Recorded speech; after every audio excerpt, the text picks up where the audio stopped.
రామరాజు అయితే చాలా సీరియస్గా ప్రేమ ధీరజ్తో ఇలా అంటూ ఉంటాడు. ఏంటి నువ్వు ఈ రోజు నుంచి నీకు మాకు ఎటువంటి సంబంధం లేదు, నీ భార్యకి మాకు ఎటువంటి సంబంధం లేదు.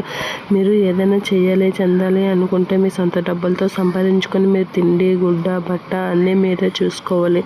నా డబ్బులతో మీరు ఉండడానికి వీల్లేదు అని చాలా సీరియస్గా అంటూ ఉంటాడు. ఆ మాటలకి ధీరజ్ అయితే షాక్ అయ్యి అలా చూస్తూ ఉంటాడు. ఈ రోజు నుంచి నా సంపాదనతో నీ భార్యని నేను పోషించలేను, కాబట్టి నువ్వు ఈ రోజు నుంచి సంపాదిస్తావో ఏం చేస్తావో నాకు అనవసరం. నీ భార్య తిండి గుడ్డ నీ తిండి బట్టలు అన్నిటికీ నువ్వే చూసుకోవాలి అనేసరికి వేదవతి అయితే బాధపడుతూ ఉంటుంది. ధీరజ్కి నా వల్ల ఈ పరిస్థితి అనేది చాలా బాధపడుతూ ఉంటుంది. ఇక అలా సీరియస్గా అనేసరికి అది కాదండి అని వేదవతి అనబోతూ ఉంటుంది. ఆపు, నువ్వేం చెప్పాలనుకున్నా నేను వినను అని అనేసరికి నాన్న అని ధీరజ్ అంటూ ఉంటాడు. ఈ రోజు నుంచి నువ్వు నన్ను నాన్న అని పిలకు అని అయితే చాలా సీరియస్గా అనేస్తూ ఉంటాడు. ఈ రోజు నుంచి నీకు నాకు ఎటువంటి సంబంధం లేదు, ఇంట్లో ఉన్న ఒక అనాథలా నువ్వు బతుకుతావు అని చెప్పేసి అయితే సీరియస్గానే అక్కడి నుంచి అయితే రామరాజు వెళ్ళిపోతూ ఉంటాడు. ఏంట్రా ఇది ఇలా అయింది ఏంట్రా అని చెప్పి వేదవతి అయితే చాలా బాధపడుతూ ఉంటుంది.